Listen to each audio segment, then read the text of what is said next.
Nakahanda na ang inilatag na seguridad ng Philippine National Police para sa nalalapit na impeachment trial ni Vice President Sara Duterte sa Senado. Ayon kay PNP Public Information Office Officer in Charge, Police Colonel Alan Reyco, handa na ang mga ide-deploy nilang mga tauhan. Titiyakin din ng PNP na ligtas ang paligid ng Senado habang gumugulong din ang trial.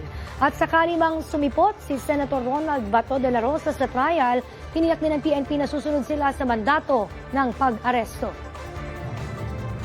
We have laid down comprehensive security plan for the impeachment trial. Kompleto po ang ating nailatag na deployment. We will be deploying appropriate number of personnel to ensure the